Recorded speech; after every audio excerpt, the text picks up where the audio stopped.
I'm Krista Gibson, and I'm glad to see you back at Growing Older and Wiser. And I've said this several times that what this is all about is making the choice to grow older and wiser, not just to grow old.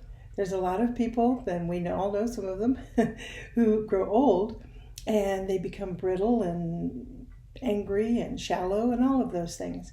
And what we're talking about in all of this is growing older and wiser, because again, we have two choices.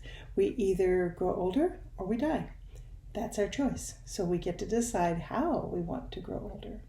Today, I want to talk about a topic that I think is really important. And what's very interesting to me is that this particular topic is becoming very much in the mass consciousness right now and awareness of it. And the topic is becoming more non-binary. And isn't it interesting that this is a term that more and more people are beginning to use about themselves, where they consider themselves non-binary, meaning they don't consider themselves all male or all female, that they see themselves as living a spectrum of somewhere in there, and they want to be called non-binary, which I don't have a problem with it. A lot of people do. That's what we want to talk about. Being non-binary in the way that I'm referring to it here doesn't refer to gender.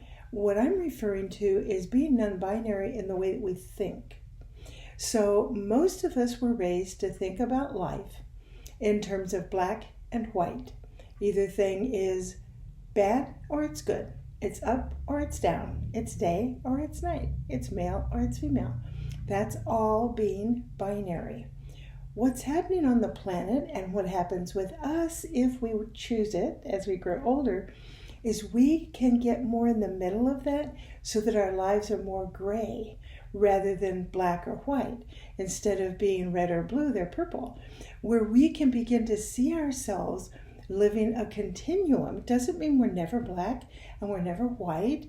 Things are, never up or never down. It's not that you're always in the middle, but it's that you know how to shift and go from one to the other. And why do you want to do that? Well, because it makes your life easier, makes your life more comfortable, and it allows you to live your life and hold more loosely what I call, living with an open hand instead of a clutched hand. I mean, look at the difference.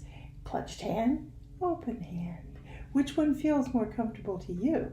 Well, I much prefer this hand. Now, does that mean there's never a time to have a closed hand? Of course not. Everything is fluid. That's kind of what I'm talking about. And as we age, what we start to realize, if you stop and look at it, we get a lot of criticism, or some criticism, from younger people, and they want to call us boomers, and that's said in a derogatory way in many cases. We have to remember is whatever age you are, and I'm going to assume that you're 60 or older, and as you know, I'm 75. I know there's some people watching this who are in their 80s and 90s.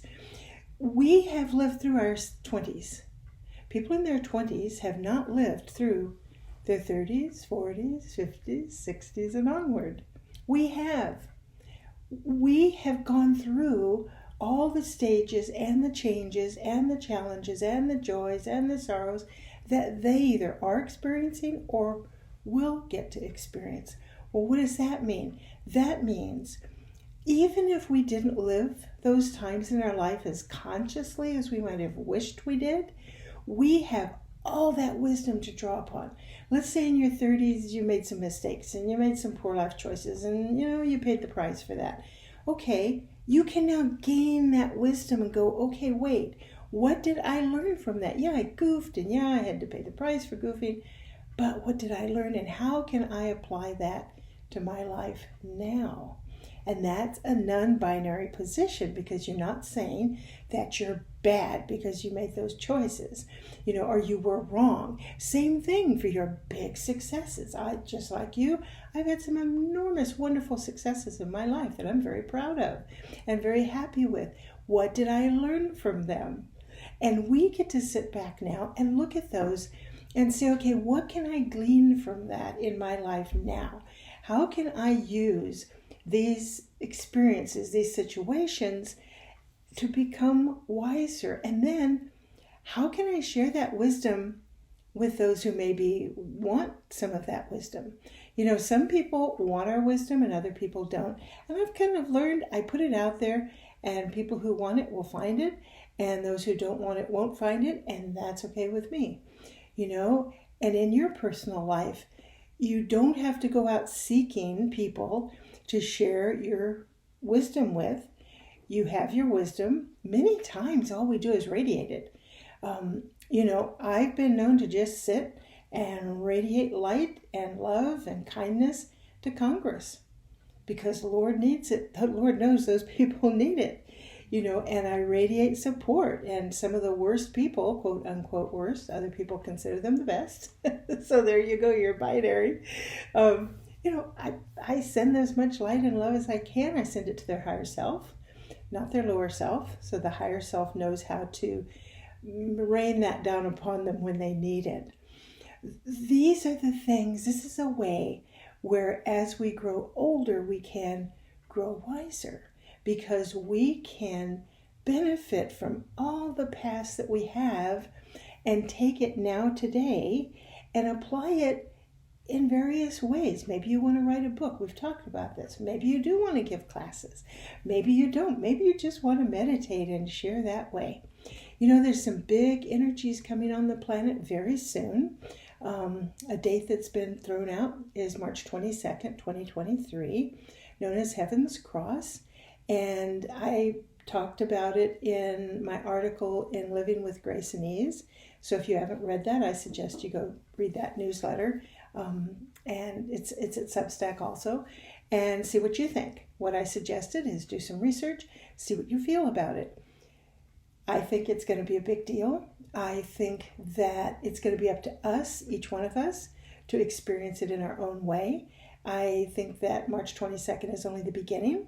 It's going to open a door that then is going to get wider and wider, and we can walk through, or run through, or jog through, or skate, or fly, whatever works for you.